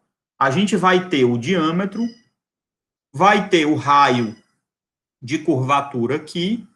Quando você faz a relação R sobre D, o que é que você vai fazer? Você vai pegar esse R sobre D, encostar no gráfico e rebater, tá? E aí esse vai ser o valor, vamos supor que é aproximadamente 28, tá bom? Agora, que é a mesma coisa que aqui, vamos supor que o ângulo de deflexão é 60 graus, você sobe os 60 graus, encosta na curva e rebate, né? Vai dar, no caso aqui, um pouquinho maior do que 20, um pouquinho maior do que 20. Agora, qual é a principal diferença? Notem que nesses aqui, eu não estou mais falando do K, tá, pessoal? Aqui eu não tenho mais K. Aqui eu tenho a minha segunda equação para o cálculo de perdas de cargas localizadas, que é essa equaçãozinha aqui, ó, tá? F, vou escrever ela aqui do lado porque aqui ela está meio poluída, né? Tem muita coisa em cima. H igual a F vezes LE, tá, pessoal? Não é só L, é LE, e o L é um comprimento, o E vem de equivalente. LE sobre D, e esse LE sobre D eu vou colocar entre parênteses, e eu gostaria que vocês colocassem também, porque isso tem uma importância, e eu gostaria que vocês colocassem para vocês não esquecerem mais, tá? Sobre 2G. Aí, ó, o que é que eu vou fazer? Eu vou comparar essa equação aqui, pessoal, que é da perda de carga distribuída, com essa equação aqui, que é a perda de carga localizada, tá? Ó, essa daqui que é a perda de carga localizada, tá? A gente pode ver que elas são muito parecidas, né? Onde é que está a diferença? A diferença está só no Ezinho que tem aqui, ó. No Ezinho e no parênteses que eu coloquei. Então, eu vou explicar o porquê desse e o porquê do parênteses, tá?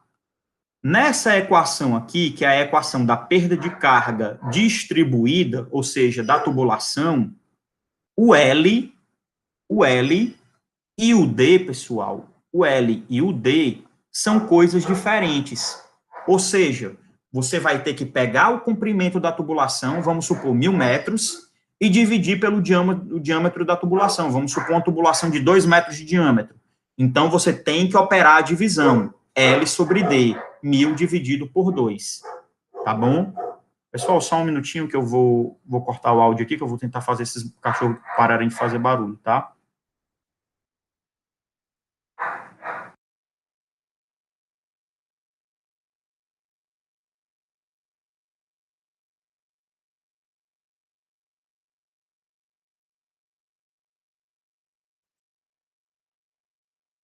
Acho que não vai ajudar muito não, mas vamos continuar. Então, pessoal, eu espero que vocês tenham entendido isso, tá? Quando eu estou usando essa equação para calcular a perda de carga do tubo, que é a perda de carga distribuída, eu tenho que fazer isso individualmente, tá? São duas coisas diferentes. Eu substituo o L, substituo o D e faço a divisão, tá bom? Quando eu venho aqui para essa equação, por que é que eu coloquei isso aqui entre parênteses? Porque isso aqui é uma coisa só, tá? Isso aqui é uma coisa só, e quando eu digo que isso é uma coisa só, por isso que eu coloquei entre parênteses, eu vou colocar aqui uma observação. Não se divide, não se divide o LE, pelo D, tá, pessoal? Quando você acha aqui, ó, quando você acha aqui no gráfico, ou na tabela, no que for, o valor de LE sobre D, isso aqui já é o valor inteiro, tá bom? Então, isso aqui, ó, já é o LE sobre D. Então, você não precisa fazer divisão nenhuma, tá bom? Então, você faz a substituição direta. Então, isso aqui vai ficar igual EF vezes 28 vezes a velocidade ao quadrado sobre 2G, tá bom? Então, isso aqui é uma coisa só, para perda de carga localizada, tá bom? Então, quando vocês virem o L sobre D, tem que fazer a divisão. Quando vocês virem o LE sobre D, não tem que fazer a divisão, tá? Isso aqui é uma coisa só, e é por isso que eu gostaria de vocês colocassem entre parênteses, tá? Que fica mais fácil de entender, que isso é uma coisa só. Então, por favor, não dividam, tá? Não dividam o valor que vocês acharem aqui no gráfico ou na tabela pelo diâmetro. Isso já está sendo levado em consideração na relação, tá bom? E aqui a nossa última tabela, tá? Essa tabela a gente vai usar muito, muito, muito mesmo. Tabela de válvulas e acessórios. O que é que ela fornece? Ela fornece o nome do acessório e o seu LE sobre D. Então, pessoal, esses valores aqui, nós novamente temos o valor cheio, tá? Nós não precisamos dividir. Então, ó, se eu digo para você que o meu sistema tem uma válvula de retenção do tipo angular, o angular me fornece um LE sobre D, ó, de 55, tá? De 55.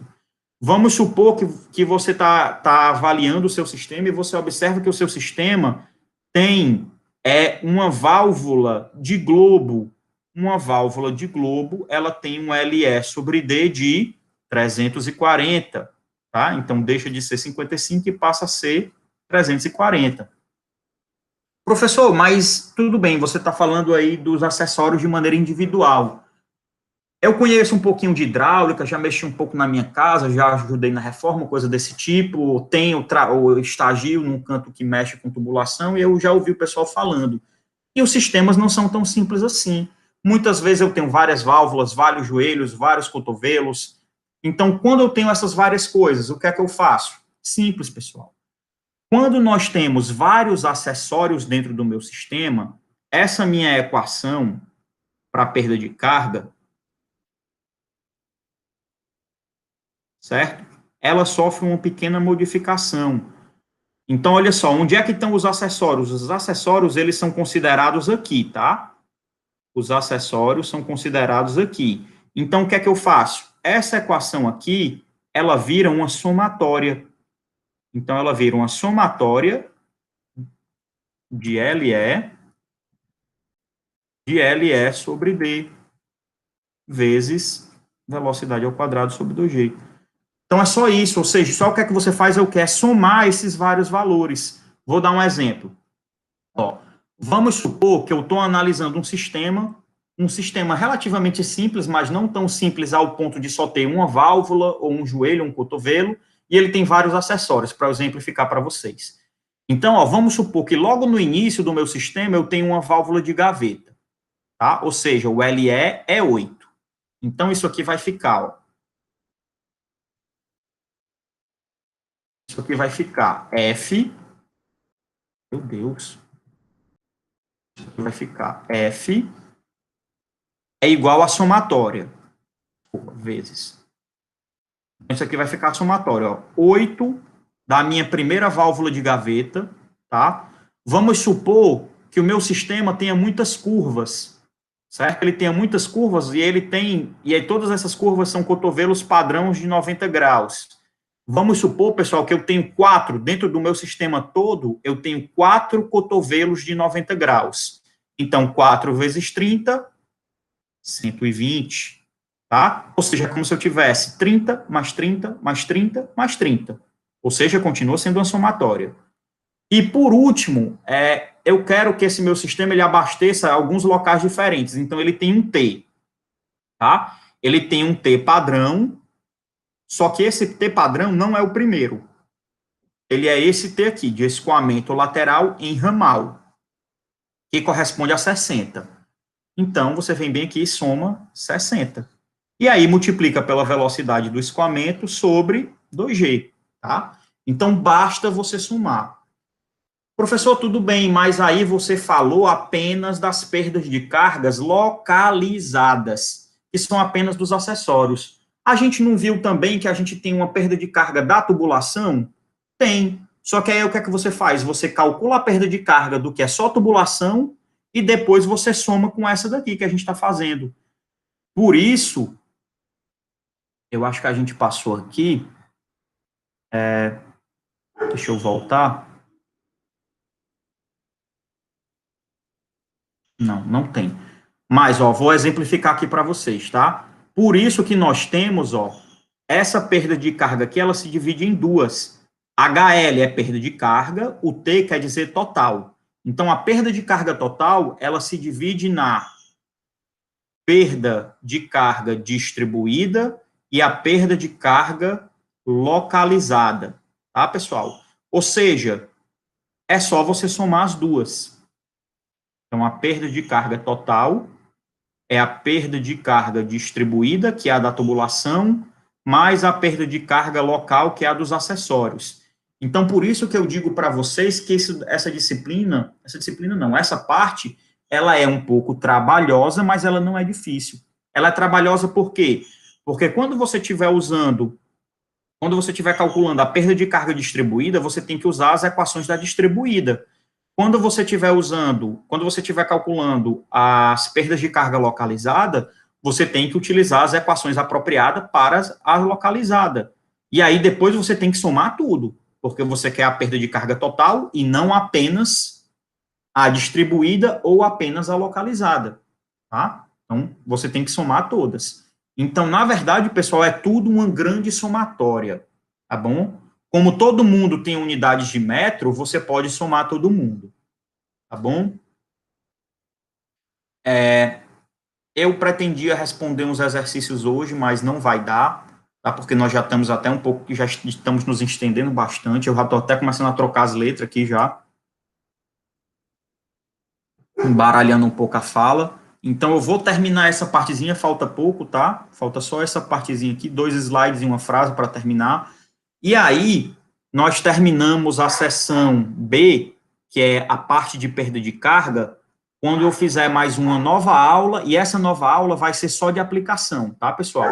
Eu vou responder 3 exemplos nessa aula, tá bom? E aí a gente conclui a seção B, tá bom? Então, por favor, para quem está defasado aí no conteúdo, para quem está atrasado, correr atrás, tá bom? Porque o grosso do que eu queria do capítulo 8 é isso, a parte de escoamento e a parte de perda de carga, que é muito importante na nossa aplicação prática de engenharia, tá bom?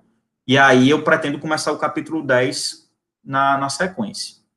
Então, só para terminar, bombas, ventiladores e sopradores.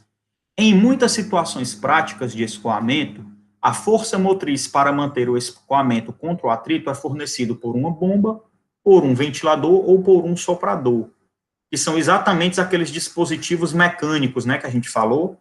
E nós sabemos que esses dispositivos mecânicos, para funcionar, eles têm que estar ligados na tomada. Ou seja, eles têm que consumir energia, eles precisam de potência elétrica, tá bom? Então, se nós desconsiderarmos a transferência de calor e variações na energia interna do fluido, a primeira lei da termodinâmica, aplicada através da bomba, é essa daqui. Então, isso aqui vem da termodinâmica, tá bom? Então, essa equação aqui, ela me diz qual é o trabalho que a bomba...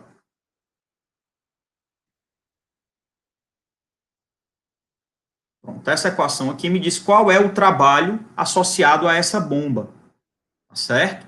Ou seja, o trabalho, quando eu falo em trabalho, eu estou falando em energia. Qual é a quantidade que essa energia consegue... desculpa, qual é a quantidade de energia que essa bomba recebe da rede elétrica e ela consegue converter em energia para o fluido continuar em escoamento, tá bom? Então, o que é que nós podemos fazer? Através dessa definição aqui, que vem da primeira lei da termodinâmica, nós podemos definir outras equações que vão facilitar no nosso dimensionamento, tá? Nós podemos calcular a altura de carga da bomba, que é o ΔH, então, ΔH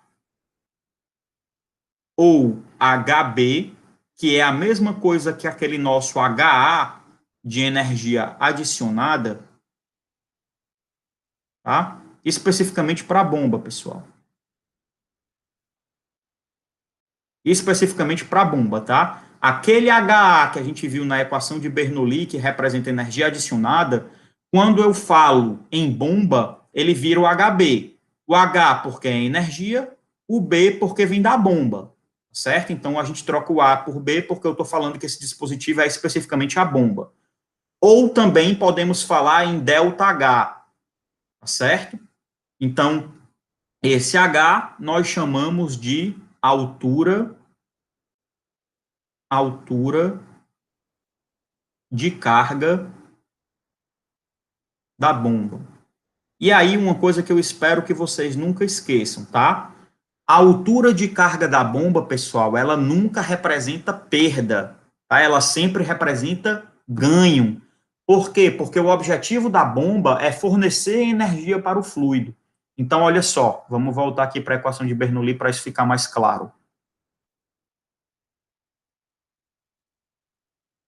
Aqui, deixa eu apagar. Então, olha só, dentro da minha equação de Bernoulli, esse meu HA, ele vira o HB, tá? Que é a altura de carga da bomba. Então, a altura de carga da bomba, ela representa ganho, tá, pessoal? E a perda de carga, ela representa, como a gente sabe, perda, tá? Então, aqui é ganho e aqui é perda. Então, por favor, nunca, óbvio que os dois são energia, tá? Mas nunca confundam. A altura de carga, que é a da bomba, é ganho, tá? Esse daqui, que é perda de carga, como o nome está dizendo, é perda. Tá? Então, aqui aumenta a energia e aqui diminui a energia. Então, por favor, também não esqueçam desse tipo de associação, tá? Um é o contrário da outra. Você ganha aqui, você joga aqui positivo, porque você sabe que desse lado você vai perder, tá? Então, se você só perde e não ganha, se você não joga nada dentro do escoamento, vai chegar um momento que um fluido para de escoar, porque o atrito vai se tornar muito grande, tá? Vai ter muita perda de energia pelo atrito. Por isso, nós usamos as bombas. Tá certo? Então, voltando aqui, Vocês podem chamar isso aqui de ΔH ou então de H, tá? HB, é a mesma coisa. Só que aí, pessoal, novamente, esse Hzinho é o H minúsculo, tá? Outra maneira de vocês escreverem, ó, é esse aqui, o ΔHzinho é igual a ΔP sobre ρ. Se eu quiser escrever isso aqui como Hzão, ó, se eu quiser escrever isso aqui como Hzão, o que é que eu faço? Basta eu colocar o G. Aí eu vou explicar aqui para vocês, ó, por que essa equação fica simples, é um balanço de energia simples aqui. A minha bomba, ela pode ser representada por esse desenhozinho aqui que eu estou fazendo, tá? Então, a bomba, ela tem a entrada, ponto 1, e ela tem a saída no ponto 2, tá? Então, ó, vamos aplicar a equação de Bernoulli aqui. P1 sobre ρg mais V1 ao quadrado sobre 2G mais E1. Como eu tenho a bomba, eu vou colocar aqui o termo que representa a bomba, o HB. Como eu não tenho uma turbina, eu não vou colocar o menos HR, tá? Porque isso aqui é uma bomba, então não precisa do termo que representa a turbina. Vou colocar aqui agora o termo do lado direito. P2 sobre ρg mais V2 ao quadrado sobre 2G mais E2 mais a perda de carga, tá? Então, ó, essa é a equação de Bernoulli total. Só que o que é que eu vou fazer? Eu vou aplicar essa equação de Bernoulli para esse sistema específico, tá? Ó, esse é o meu objeto de estudo. É esse sisteminha aqui. Então, ó, como nós estamos vendo, vamos supor que a linha ela representa o diâmetro da tubulação, a linha tem a mesma espessura. Como ela tem a mesma espessura, ela tem o quê? Ela tem o mesmo diâmetro. Então, a velocidade na entrada é igual à velocidade na saída. Então, quando eu faço a subtração, isso aqui some. Tá bom? Como esse ponto 1 e esse ponto 2 estão na mesma cota, estão na mesma altura, Z1 também é igual a Z2, ou seja, eu posso cortar, tá? Professor, e a pressão? Não dá para cancelar essa pressão, não? Não pode, pessoal, cancelar a pressão, porque o objetivo da bomba é exatamente jogar a pressão lá para cima, para manter o escoamento. Então, P1 é diferente de P2, tá certo? Então, ó, dentro dessa seção aqui, só um minutinho, pessoal, por favor.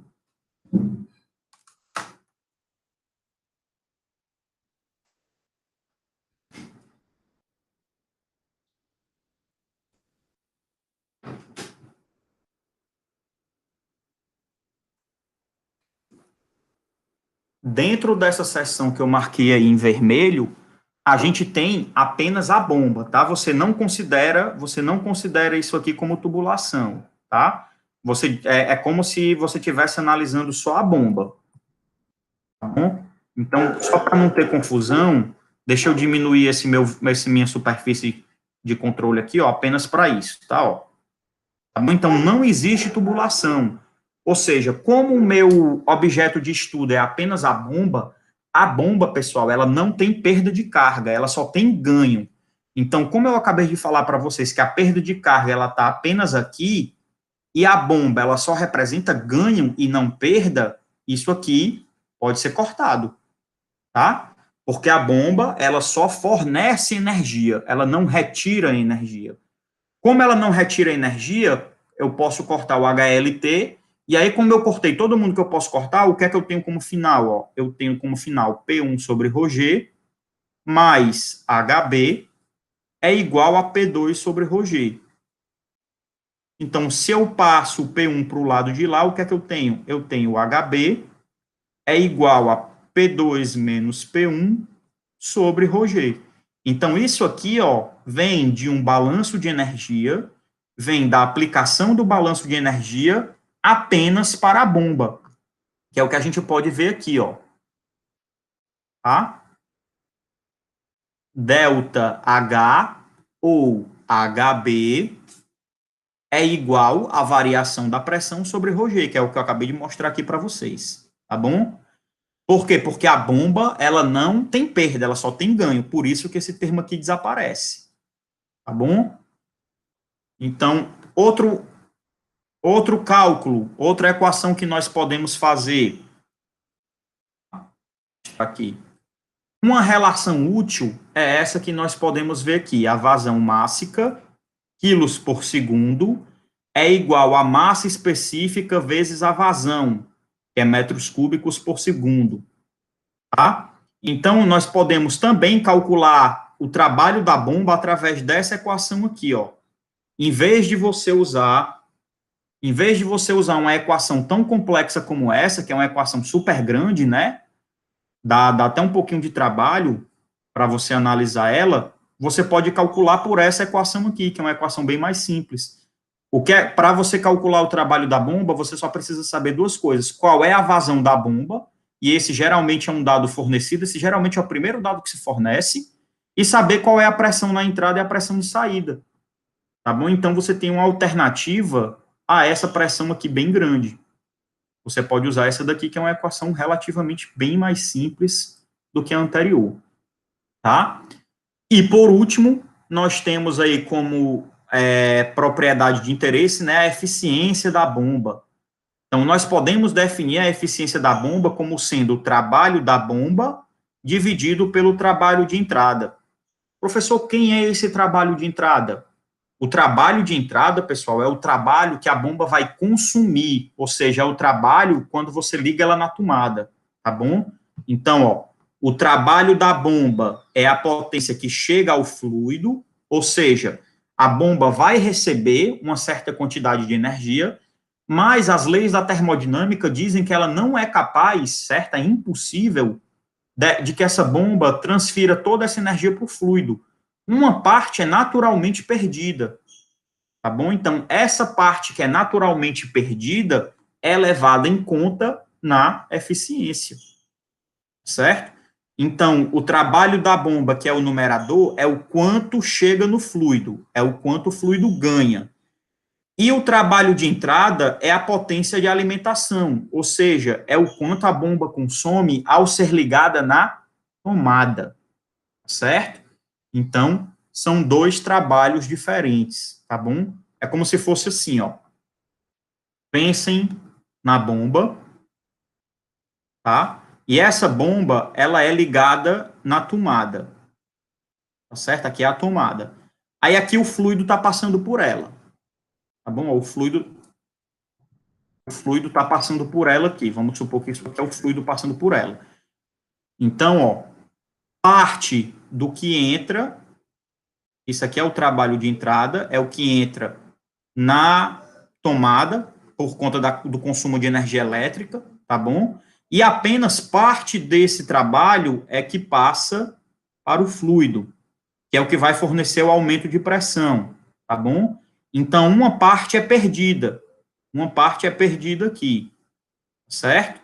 Então, o trabalho de entrada, ele é maior do que o trabalho da bomba, certo, pessoal? As leis da termodinâmica garantem isso. E a relação entre o trabalho da bomba e o trabalho de entrada é chamada de eficiência. Acho que o conceito de eficiência todos vocês já estão bem acostumados, né? Então não é nada novo. E para terminar a aula de hoje, eu só vou definir esse último conceitozinho, tá? Eu vou terminar por hoje. O nosso próximo vídeo eu vou gravar 3 exercícios aplicando o que a gente está vendo hoje. Então, só para terminar. As correlações para isso não está no material, pessoal, porque eu esqueci de colocar, tá bom? Até isso aqui está no material, isso aqui eu esqueci de colocar, então eu resolvi trazer aqui para o vídeo. Está um pouquinho mais à frente, lá no livro. As correlações para escoamento turbulento em tubos são estendidas para o uso de geometrias não circulares através da introdução do conceito de diâmetro hidráulico, tá bom? Então, como assim, professor? Não entendi. É simples. Se por algum acaso você não estiver usando a geometria tradicional, que é a geometria circular, vamos supor que você quer usar a geometria nesse sentido aqui, tá? Você quer um tubo, um duto, com essa geometria, como vocês estão vendo aqui, tá? Tá bem desenhado não, mas dando para entender, né? Se vocês querem um com essa geometria, que não é a geometria tradicional, qual é o parâmetro que eu vou usar? Por exemplo, quando a gente calcula o Reynolds, a gente calcula ρ vezes V vezes D sobre μ, não é? E esse D é esse diâmetro aqui, tá? Então, se você está usando uma geometria diferente de escoamento, você não pode usar o D normal, porque não é uma geometria normal, não é a geometria circular. Você tem que usar um D característico, que é o que a gente chama de diâmetro hidráulico, D índice H, tá bom? Por isso que é o diâmetro hidráulico. Professor, e como é que eu calculo esse diâmetro hidráulico? O diâmetro hidráulico, você usa essa equação que vocês estão vendo aqui, ó.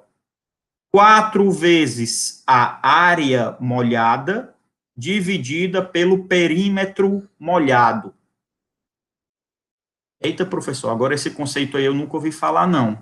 Mas são conceitos simples, pessoal. O que é a área molhada? A área molhada é essa área aqui, por onde ele vai escoar, tá? Então, no caso, como isso aqui está meio parecido com uma elipse, seria a área da elipse, tá bom?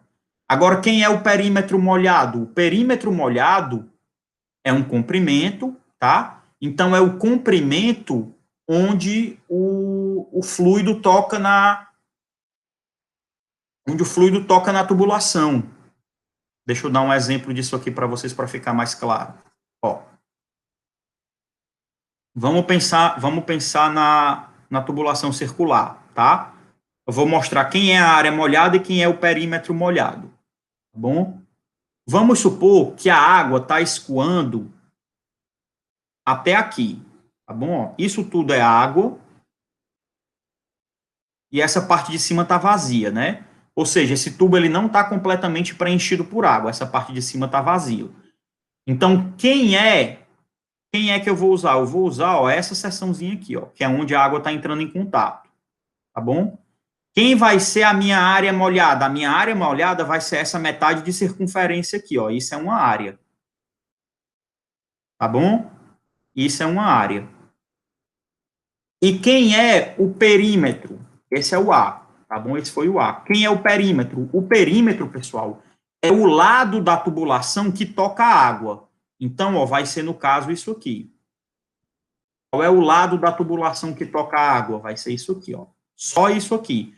Professor, a parte de cima não entra, não? Não entra, porque aqui não está encostando na tubulação. Tá bom?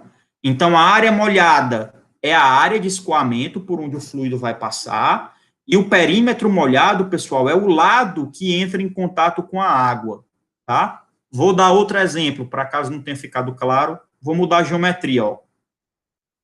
Geometria quadrada, vamos supor, meio retangular, né? Isso daqui, ó, você não pode usar no cálculo do número de Reynolds o D, porque aqui não tem um diâmetro. Você vai ter que usar essa equaçãozinha aqui de diâmetro hidráulico. Oh, meu Deus do céu. De diâmetro hidráulico, tá? O DH, 4 vezes A sobre o perímetro. Aí vamos supor que a água está escoando até aqui, ó. Tá bom? Toda essa partezinha aqui. De novo, quem vai ser a área? A área vai ser tudo isso aqui, ó. Tá bom? Ou seja, é a área de um retângulo. Isso é a área molhada. Professor, por que essa parte de cima não está sendo considerada no cálculo? Porque não está passando água aqui. Se não está passando água, você não leva em consideração no cálculo. Tá bom? Então, isso é a área molhada. Quem é o perímetro molhado? De novo, perímetro molhado são os lados do tubo ou do duto que estão em contato com a água. O que é que está em contato com a água aqui, ó? Isso é parede que está em contato, isso é parede que está em contato e isso é parede que está em contato. Isso aqui, ó, não está em contato, certo? Ou seja, você vai somar esse comprimento aqui com esse comprimento aqui, com esse comprimento aqui. Então, L1 mais L2 mais L3 vai ser o perímetro molhado, tá bom? Então, se por algum acaso a geometria que a gente está usando não é a geometria circular, a gente tem que levar em conta esse númerozinho, tá? O diâmetro hidráulico dentro dos nossos cálculos. E aí, tudo que é D, pessoal, não é mais D, você substitui pelo DH, tá? Então, basicamente, a diferença é essa. Bom, acho que nos estendemos demais por hoje.